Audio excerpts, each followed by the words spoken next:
This week's Dvar Torah is dedicated as a chizuk,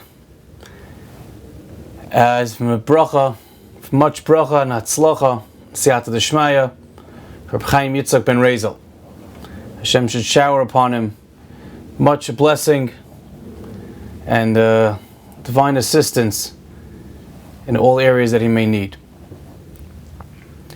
We approach Tu B'Av, which is the Yom Tov after Tisha B'Av.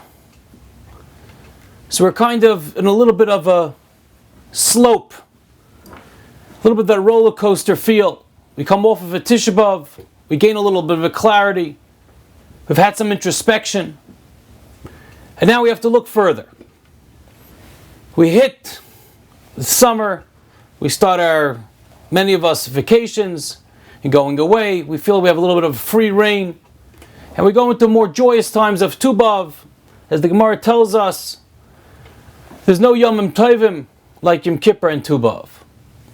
What's so special about Tu B'Av?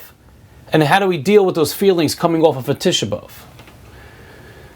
At times there are people that express themselves after a Tisha B'Av as depressed. But we know, as Reb Nachman was famously said, Ein yish ba'olam. There's no despair in the world.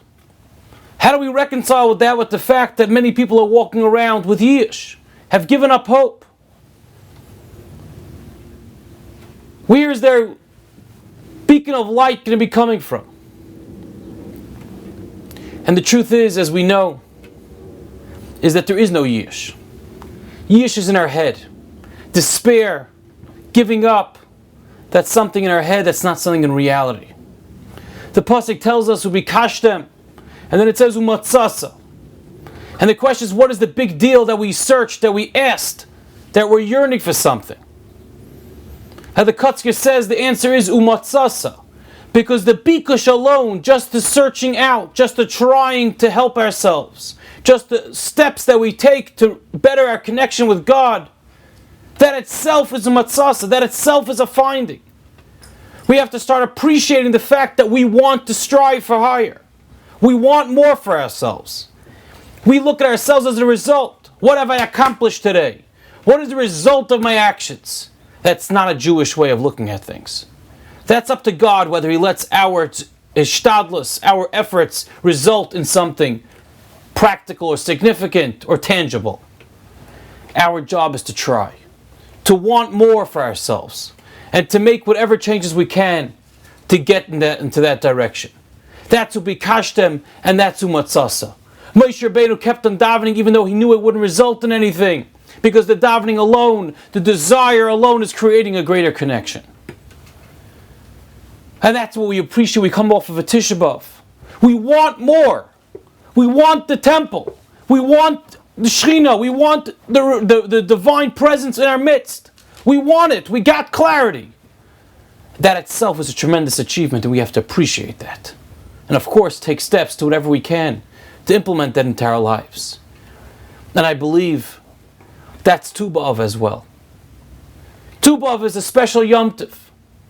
According to some, is when the Harugei Beitar, it was when all the, perhaps the way for the Gemara says, millions of Jews that were left, and that were died and had been killed, they were not buried. And finally, on this day, we had the ability to bury them properly. So what was the tremendous happiness of such a Yom Tov, such a holiday, the likes of which we have hardly see throughout the year? Yay, we get to bury millions of people. They're not living anymore. The families are destroyed forever. What's the tremendous happiness? We've taken the Bar Bracha HaTayvu Meita, the fourth bracha in benching, is a bracha based on that significant event that we got to bury already dead people. The significance lies in one tremendous important nekuda, one point, one midah, one characteristic, and that of Hakaras HaTov. Recognizing the good, seeing and appreciating the good in our lives. Yes, they're not living anymore, but look at the good that Hashem in His kindness, even though perhaps we didn't deserve it, He let us bury them properly. They had kfura kahalacha. They were buried properly with the dignity and certain last respects that we were able to afford them. It's appreciating the good in our lives. When we come to a certain clarity, we want Hashem, let's appreciate what He's given for us. Let's look around at those brachas, at those blessings that He has given us in our lives. Do we make mistakes? We make mistakes. Are terrible, what we perceive as terrible things happening around us on a communal level, on a Jewish communal Klal Yisrael level, on a worldly level, of course. But let's not forget, God is in control. He's giving us plenty of blessing in our lives. We just have to appreciate it.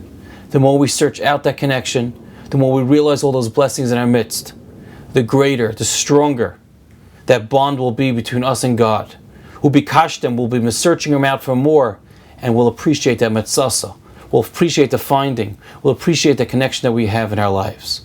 As we strive closer, one blessing at a time, one realization at a time, the connection will get stronger and stronger until Mitzvah Hashem, sooner than later, we'll be reunited with HaKadosh Baruch Hu and His divine presence in the third Beis HaMikdash, in the third temple, speedily in our days. Have a wonderful Shabbos.